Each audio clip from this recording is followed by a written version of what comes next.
Okay na. Ready na.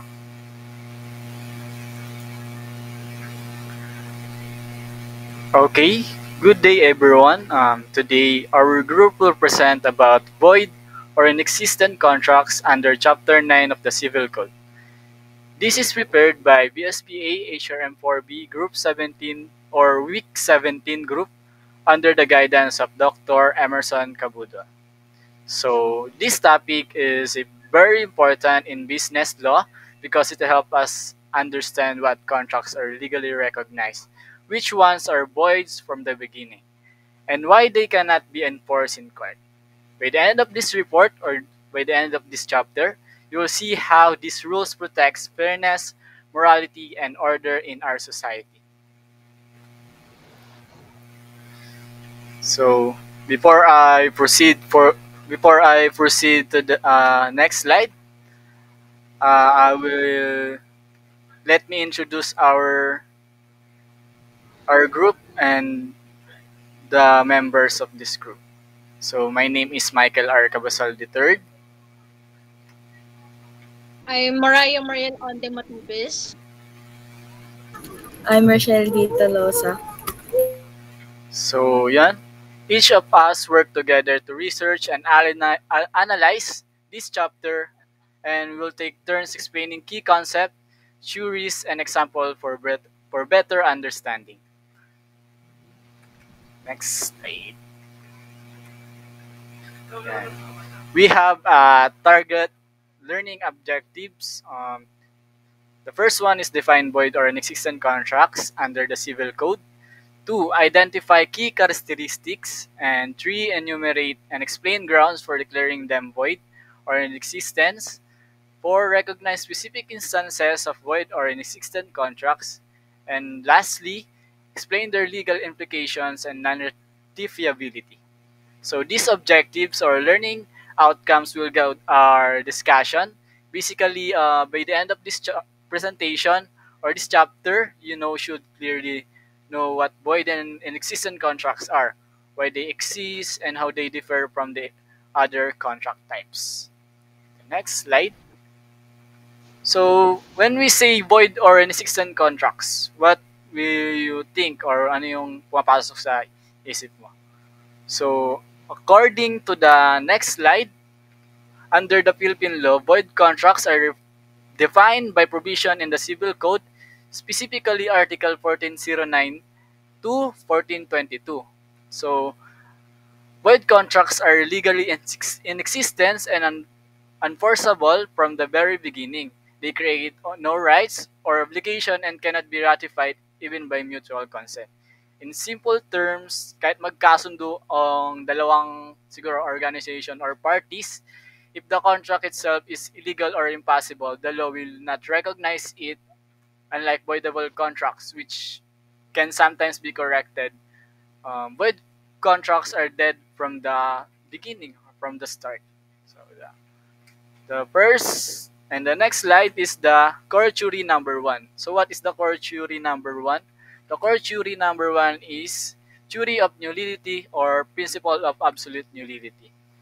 This theory of nullity states that a void in existing contracts produces no legal effect from the beginning or from the start because it lacks essential requisites.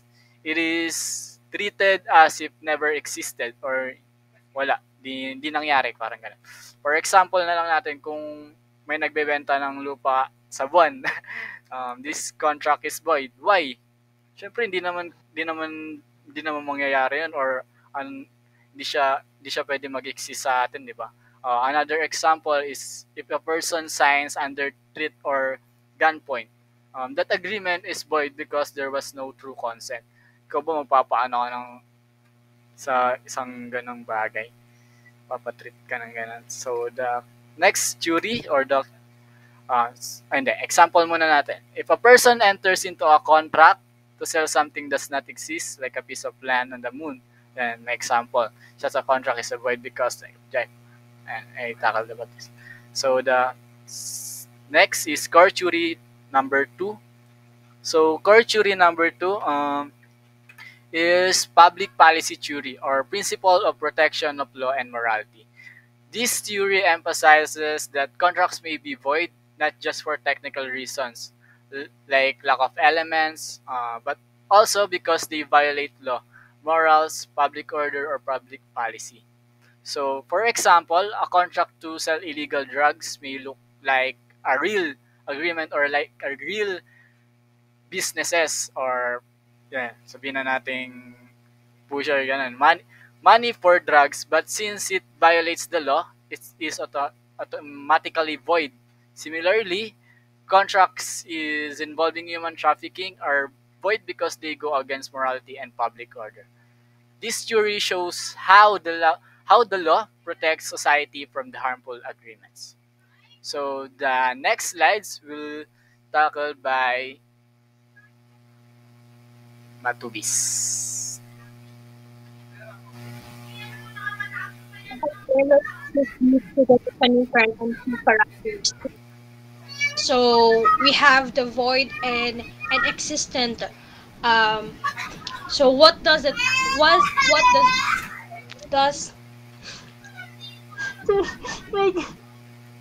cut Michael cut mo yun. Go lang! Balik ka ulit, wait lang, sorry. So next, let's proceed to definition and key characteristic of void and inexistent. So when we say void or inexistent contracts or agreements that the law does not enforce, they may be invalid from the start or treated as if they never came into existence. So the key characteristics is the legal invalidity or no legal effect, to law or public policy and inclusion of prohibited actions.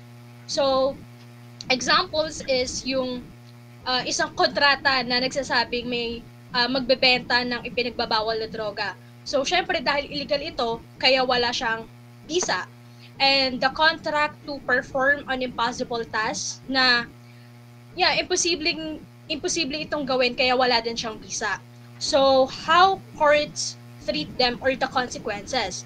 So, the first one is courts will refuse to enforce the contract and may declare it void or non-existent. So, when we say when illegality is involved, parties may also face criminal or administrative consequences, and the third parties also who relied on the contract may have separate claims, but the contract itself yields no enforcement. So, what kind of practical tips or remedies? So, of course, you have to before the signing, you have to check that every contract has lawful purpose, clear object, and genuine consent. And if you already received the benefits under a void and existing contract, you may be required to return them as the restitution, or the law may impose alternative remedies depending on jurisdiction. So basically, this class of agreements, void or inexistent, produces no legal effect because they lack essential elements or conflict with law or public policy. Okay, next.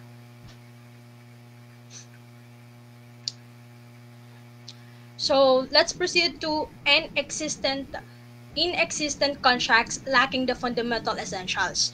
So, inexisting contracts fail to satisfy one or more fundamental requisites of a valid contract, which is the consent, object, or cause. Because of that failure, the law treats these agreements as if they never existed. So, the absence must be of a basic nature or not a simple technical defect. So, examples is yung mga um, let's say kontrata na kunwari ay napagkasunduan pero hindi naman talaga nagkasundo yung dalawang panig. At isa pang agreement yung uh,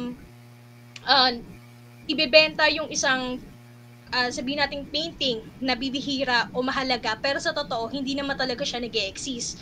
So how courts treat them or the consequences? So declared to have no legal existence, cannot be enforced, and the parties cannot use it as the basis for a suit for performance.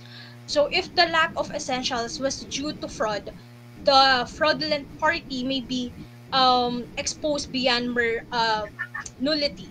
So, what kind of practical tips or remedies? So, to avoid creating an inexistent contract, ensure the parties clearly express consent, the object exists and is lawful, and the cause, which is the reason, is valid and lawful. So evidence of actual intent, which is the email exchanges, signature, witness testimony, just to help prove existence or non-existence. So basically, an existence contracts are those that never met the basic legal requirements. So the law treats them as though they never existed. So next slide. So we also have the difference between void and inexistent in and inexistent contracts, how they differ in practice. So recognition by law, void contracts may be recognized as having been entered into but are unenforceable. Inexistent contracts are treated as if they never existed. So basis, voidness usually arises because the contract's purpose is illegal, or let's say contrary to enforceability rules, and in existing contracts lack essential requisites, which is the consent, object, and the cause. So the remedies is both cannot be enforced, but actions and remedies like the restitution, possible ratification, or other civil claims can differ based on the underlying reason. So example is yung mga kasunduan na ibenta yung mga nakaw na gamit. Dahil illegal ang bagay na to, is masasabi siya na void yung kontrata. And walang totoong pagsang-ayon yung magkabilang panig or yung both parties, o kaya naman wala talaga yung bagay na pinag-uusapan. So how courts treat them? So of course, courts analyze root cause, which is the illegality, and the versus missing essentials, and apply rules accordingly. Separate remedies for restitution, claims for fraud, or criminal proceedings for illegal deals. Although both are legally ineffective, void contracts are invalid due to illegality or public policy reasons, whereas inexistent contracts lack the basic building blocks of a valid agreement. Next slide. So, what grounds for void or inexistent contracts? Overview of the main reasons. So, common grounds include the violation of law, morals, or public policy, and the simulated or wholly fictitious contracts, and a lack of a valid cause or lawful object. So each ground shows a different reasons why a contract cannot produce a legal effects. So example, bahagi nung isang kontrata na naguutos ng illegal na bayad o illegal na serbisyo. So, meron ding gumawa ng kontrata na peke para linlangin or lokohin yung mga pinagkakautangan o yung mismong BIR. So, how courts treat them? So, courts will declare nullity when one of these grounds is proven. So, the specific procedure and possible collateral remedies depend on the ground proven. So the main reasons contracts are declared void or inexistent or illegality, simulation, or absence of essential elements such as cause and the object. So we have the violation of law, morals, or public policy, and so basically a contract will be void if its purpose or performance violates legal norms, accepted moral standards, or public policy. So the social principles the legal order protects, the rational um, the law will not give effect to agreements that harm society or violate fundamental rules.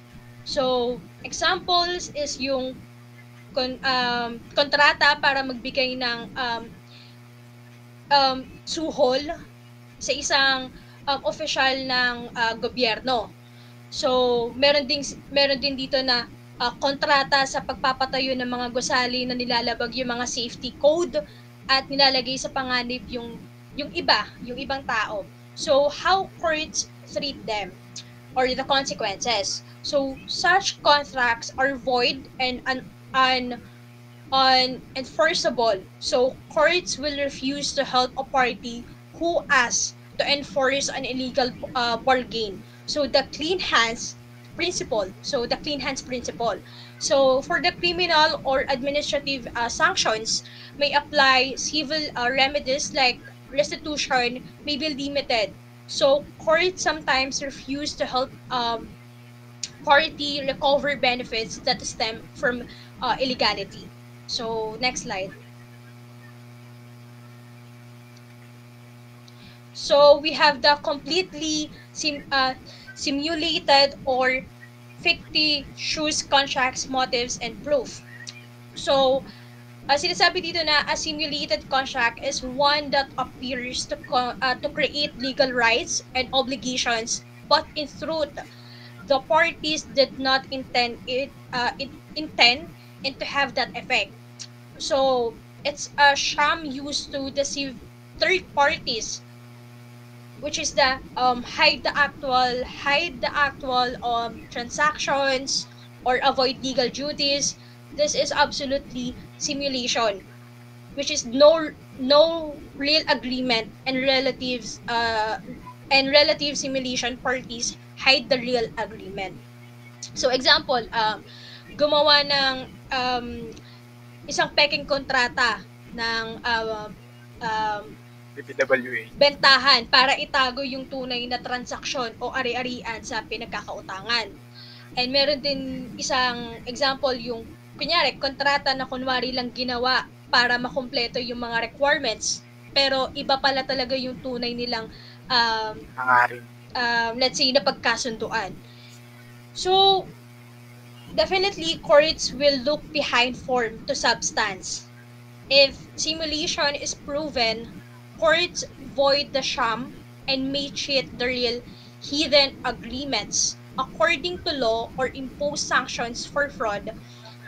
Proof requires external evidence, which is yung witness, testimony, contradictory acts, written communications, just to showing different intentions. Next slide. So, yan, meron tayong lack of valid cause or object, what each term means and why it matters. So, cause is the illegal reason or motive for entering the contract, like why the parties bind themselves. So, object is the specific thing, which is a service or right being promised. For validity, cause must be lawful and possible. The object must exist or be capable of existing and be lawful and determinate, or let's say determinable. And a contract with no cause, unlawful cause, or no object is unenforceable. So, example, halimbawa, yung kontrata na walang matinong dahilan o kaya naman ang dahilan ay labag sa batas o wala talagang bagay na pinag-uusapan. So, syempre, matatawag to na void and inexistent contracts or legally ineffective for distinct reasons. So, illegality, sham transactions, or the absence of essential elements such as consent, object or cause. Courts look to substance over form and will refuse to enforce agreements that undermine public policy, or lack legal grounding. So, for the careful drafting, transparent intention, and lawful subject matter prevent most problems. So, basically, yung mga kontrata void or inexistent ay wala silang bisa. Kasi, sinasabi nga 'di ba na laban sa batas o public policy tulad ng pagbenta ng droga, suhol, prostitution, imposible na hindi totoo yung mga bagay na pinag-uusapan, 'di ba? O kaya naman yung mga peke o kunwari lang ang kasunduan, ito yung tinatawag na simulation. O yung wala talagang valid na dahilan o bagay, ito naman yung cause at object. So, yeah. Let's proceed to the next reporter, Miss Rochelle Tolosa. So, specific instances of void or inexistent contracts. The Civil Code enumerates examples of void or inexistent contract.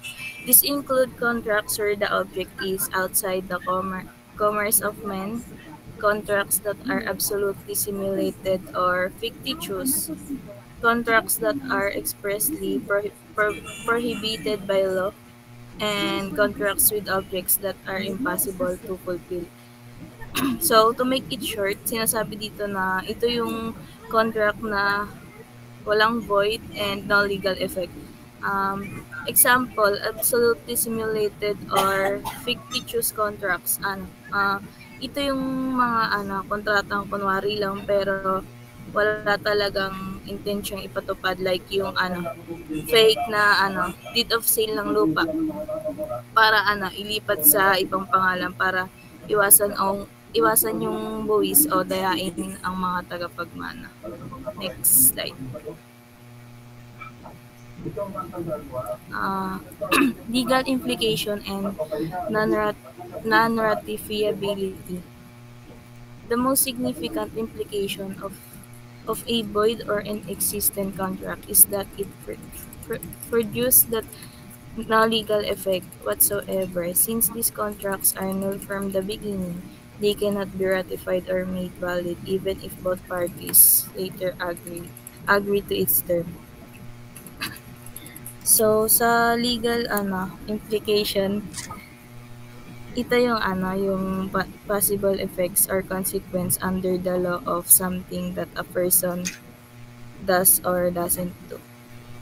And sa non-ratifiability, ito yung yung wait lang, cut mo na lang The contract cannot be made valid even if both parties agree. You can fix it. You need a new valid contract na kailangan gawin. Next slide.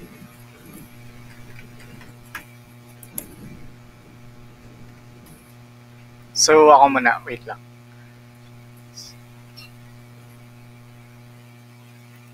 So, yan. Let's proceed to the natural obligation. So, now that we finished the void and existent contracts, let's move to the natural obligation. This is another special concept under the Civil Code where obligations exist not by legal force but by conscience and fairness. So, the next slide is the target learning objectives. So, what are these learning objectives? Number one is define natural obligation as provided in the Civil Code. Identify and explain their key characteristics and legal basis. Differentiate natural obligation from civil obligations. Recognize examples of natural obligations and explain their moral. And lastly, discuss the legal effects of natural obligation, particularly their validity upon voluntary performance. So our objectives are to define natural obligation, identify their key characteristics, differentiate them from civil obligations, give an examples, and etc. Explain their legal effects. So this will show us how law respects morality and voluntary compliance even if no one can be forced in court. Okay. So the next slide will be tackled by Miss Tolosa.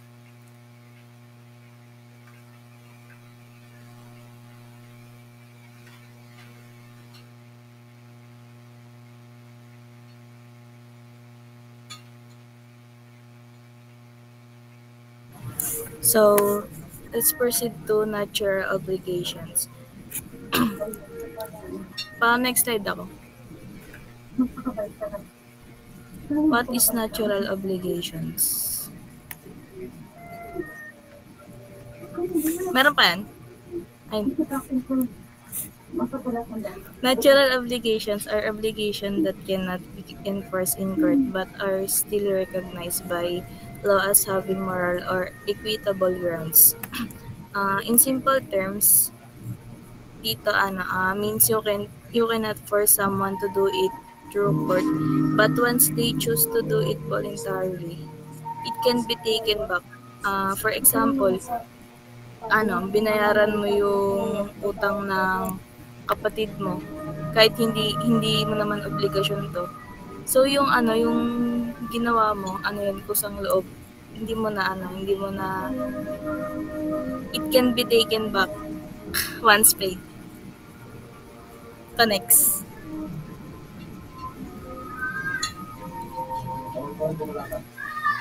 Buti na lang, mag-message ko ngayon. Marami ko nalalaman. Kapag natin ang panahon, tanong sa ulit mo.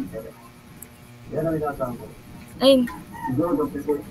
Kailangan din natin siya lahat ng pag-aaral. Definition: a natural obligation is defined as an obligation based not on strict legal enforceability but on equity and natural law.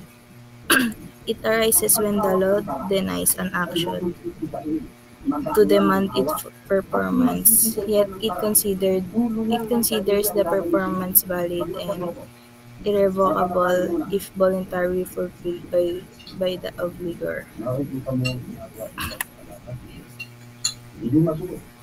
Wait. Hindi matandang tingnan. Hindi katulad ng ginagawa ng mga yan. Ang parang yan. Yan. Next ako. Tapat ng kanalaman. Na ang lakas ng yan ay maaaring sa ikot na patalo. First is unenforceable in court. Ito yung agreement that cannot be enforced in court even if there was an agreement.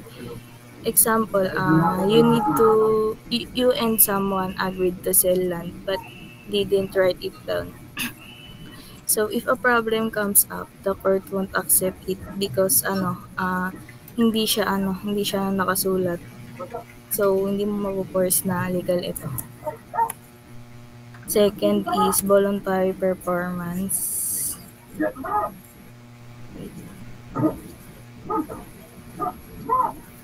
Ito yung yung kusang loob na paggawa ng bagay kahit hindi mo obligasyon. For example, may utang ka sa isang tao pero hindi na niya 'to pinapabayaran sa iyo. Pero pinili mo pa ring bayaran siya. Kasi yung pagbabayad mo isang voluntary performance kasi kusa mo itong ginawa. So, based on equity and morality. Ito yung yung ginawa mo sa isang bagay dahil sa kabutihan, dahil alam mong tama. Tapos kahit hindi mo na kailangan, ginagawa mo pa rin. Irrevocable once performed.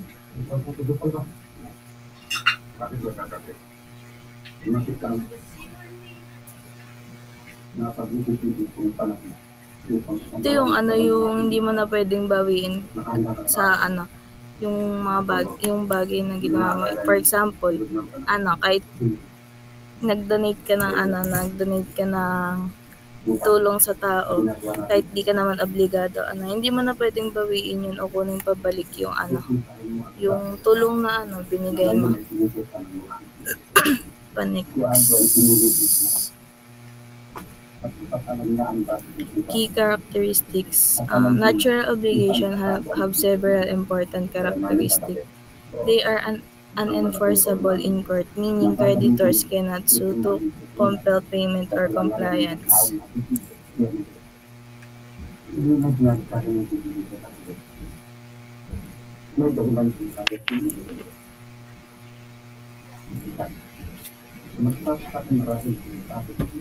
Compliance, they rely solely on the debtor's willingness to perform.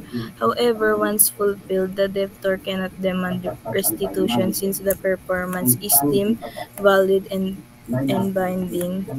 This demonstrates how natural obligations rest on the principle of voluntary compliance rather than legal enforcement. So, ito yung yung to make it short, you can force someone to make them pay or do it once they voluntarily fulfill it. They cannot take it back. Next.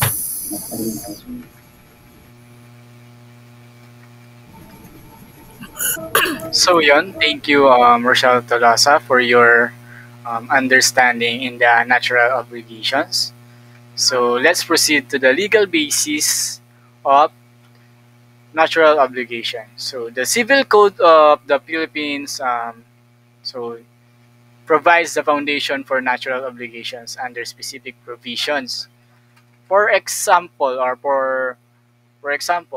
when a person pays interest on a loan, or for example natin, bumili ka ng motor, nagbabayad ka ng interest when yung sa binayaran mong motor. Even though no agreement was made about it motorcycle, the Civil Code says the payment is or valid. This is not because of technical requirement, but because the law respect the fairness and voluntary nature of the article. In short, the Civil Code bridges law and morality, making sure that acts of fairness are still given legal way. So the next slide is legal effects. Legal effects, the most important or the main effect of a natural obligation is the voluntary performance gives rise to binding consequence once the debtor pays or fulfills the obligations.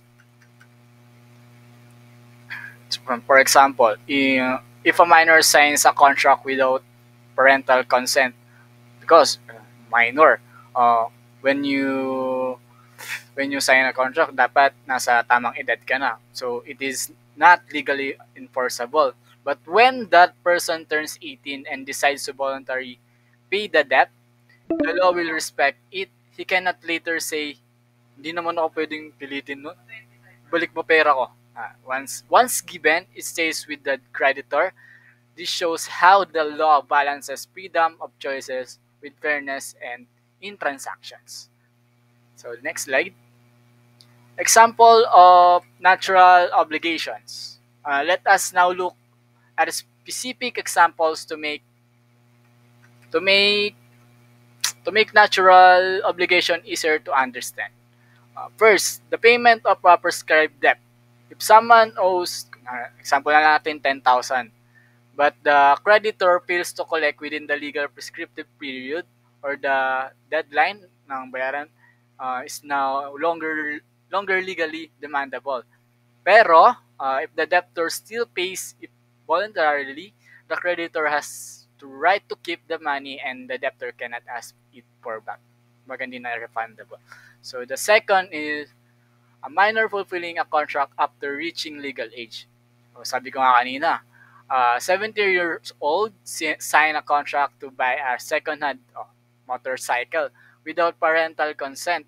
That contract is not enforceable. But once the person turns 18 and pays for the motorcycle loan voluntarily, the law respect the payment. And all these examples, what I said, is highlight that natural obligation exists in the space between law and morality. They cannot be demanded legally, but once done out of fairness, they become respected and protected by the law. So that concludes our report, or the conclusion of our reports, void or inexistent contracts and obligation. To summarize, void and inexistent contracts are invalid from the very beginning and can never be ratified, no matter how much the parties want to fix them. On the other hand, natural obligations are not legally enforceable, but if they really voluntarily perform, they become binding and cannot be taken back.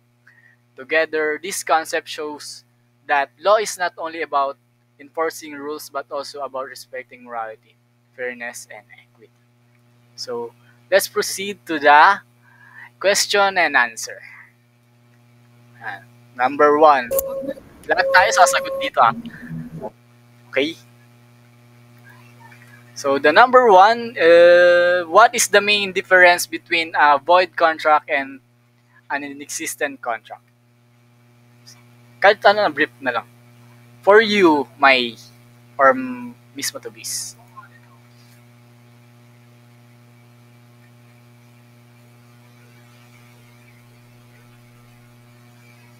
Sorry, nakamute pala ako. For me, the main difference is this: a void contract is considered to have been entered into. Pero hindi ito pinapairal ng batas dahil labag naman ito sa law. So, labag to sa law, morals, or public policy. So, example, contract to sell illegal drugs. So, on the other hand, an existent contract is treated as if it never existed at all. Kasi wala itong wala tong like fundamental elements tulad ng consent, object, or cause. Yun. Yun, thank you. So, the number two, why can't a void or an existent contract be ratified even if both parties are agree later on? Miss Tolosa, can you answer this question? For me kasi dahil same sila na walang legal effect from the very beginning. So parang hindi talaga nagkaroon ng kontrata kaya wala ring pwedeng ayusin o itama kahit magkasundo pa ang dalawang partida.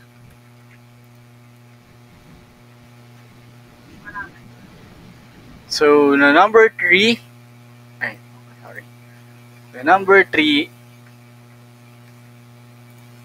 give one example of a void contract under the public policy theory. So, siguro example na lang natin yung sinabi ko kanina. Michael. So the number three is give one example of a void contract under the public policy theory. So, siguro na example na lang natin yung kanina, yung selling illegal drugs. Even if both parties willingly agree and carry out the exchange money in exchange for the drugs, syempre, unlawful na yun, drugs yung binibenta mo. Syempre, the law will not recognize the contract. This is because its object is unlawful and it goes against public policy, morality, and the law itself.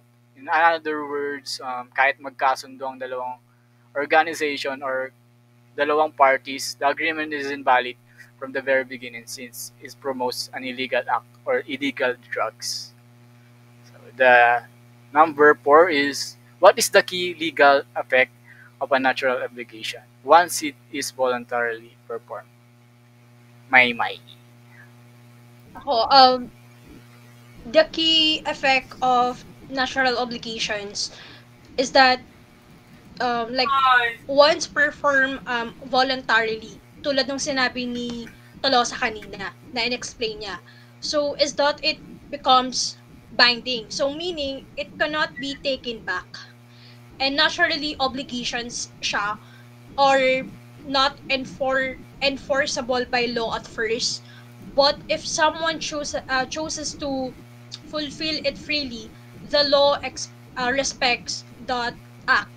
So, for example, yung sinabi niya kanina na if a person pays a debt, di ba?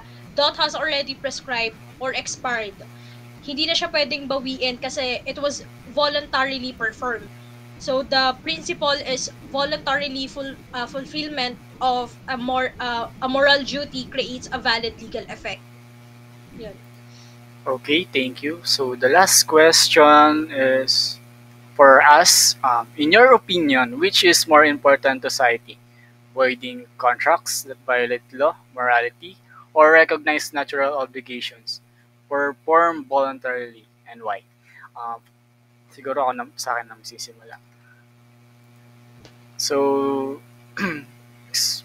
voiding siguro voiding contracts because it violate the law or morality. Kasi more important to the society is protects public order and prevent injustices. If the law allowed such contracts, it would legitimize harmful or illegal acts. Siguro, recognizing natural obligation is also valuable because it promotes fairness and morality at the individual level, but both matter. But upholding legality and morality through avoiding contracts has a broader impact on protecting society as a whole. Ayan lang sa akin. For you na, Um, ayan. for me, in my opinion, lahat. Like yung voiding contracts that violate law and morality is more important to society. Bakit? Kasi uh, the law must protect the public from agreements that are harmful, unjust, or illegal. So if these contracts were allowed, it would normalize corruption, exploitation, and crimes. So recognizing natural obligations is also valuable, pero ito ay more parang more personal in nature. So it depends on individual choice. So on the other hand, voiding unlawful contracts has a direct and bigger impact in maintaining order, justice, and public trust. Thank you for your great answer, Miss Matubis. So the next is, and the last but not the least, Miss Talosa. For me, yung voiding contracts that violate law or morality. Kasi kapag pinayagan ng batas yung mga kontratong masama o illegal, mas lalaganap yung mga krimen. That's it. So yun, thank you for your attention, everyone. That ends up our report on void or inexistent contracts and natural obligation. Thank you for your attention. Thank you for listening, everyone. Bye-bye. Cut na yun?